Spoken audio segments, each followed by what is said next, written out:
आपने fossil fuel के बारे में सुना होगा, ये अलग अलग प्रकार का है। अब ऐसा कैसा जीवाश्म है कि एक जीवाश्म उस जीव का कोयला बना, एक जीवाश्म उस जीव का गैस बना, और एक जीवाश्म उस जीव का जो है वो कोल, नेचुरल गैस और तेल में बदला।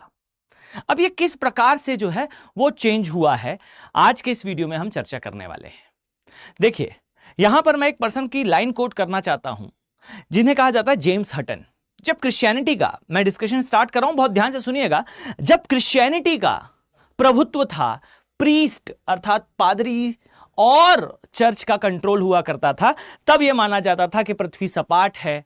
भूमध्य सागर अर्थात वो स्थान जहां अभी यूरोप है, उसके आगे दुनिया खत्म है, और जो यूरोप है उसके उत्तरी भाग में बारबेरियंस रहते हैं, अर्थात वो जीव रहते हैं, वो मनुष्य की नस्ल रहती हैं जो कि वास्तविकता में जंगली है, राक्षस जैसा इमेजिन करा जाता था।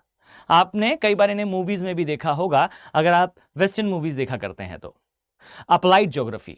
अब यह प्रश्न आता है भाई कि उस समय जब जेम्स हटन ने पहली बार यह बात कही कि present is key to the past, यानी कि वर्तमान को अगर आप देखोगे तो आपको भूतकाल में क्या हुआ था यह दिखाई देगा।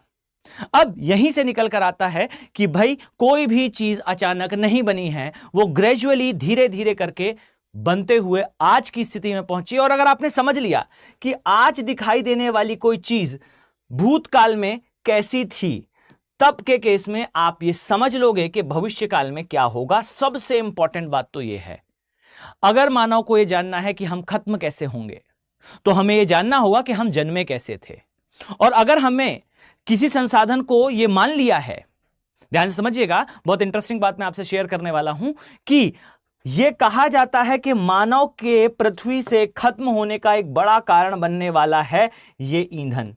यानी कि जिस ईंधन की बात हम कर रहे हैं, यह ईंधन अंततः मानव के अंत का कारण बनेगा।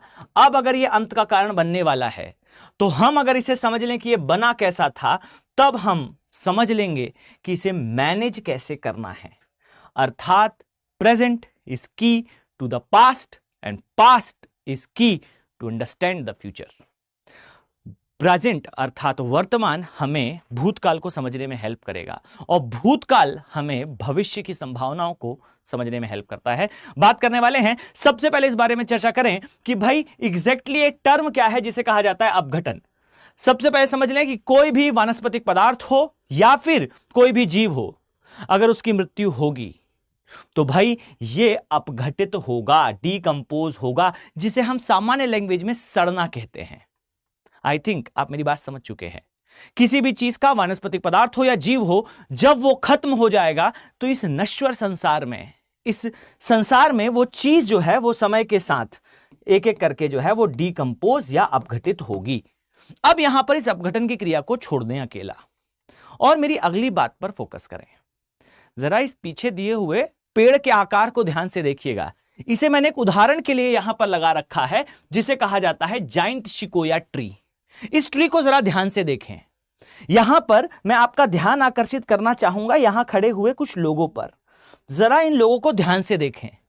ये जो लोग यहां खड़े हैं, इनके कंपैरिजन में इस ट्री का साइज देखिए। और मैं स्पष्ट कर दूं कि ये जो ट्रीज हैं, ये जो पेड़ हैं, इनका आकार अभी मध्यम है, यानी कि ये पेड़ इससे भी ज्यादा बड़े होते हैं। और जरा इस पेड़ को ध्यान से देखिए, इसका व्यास कितना है। यहां खड़े हुए इस व्यक्ति को देखकर अंदाज लगाइए कि यह पेड़ कितना बड़ा होगा।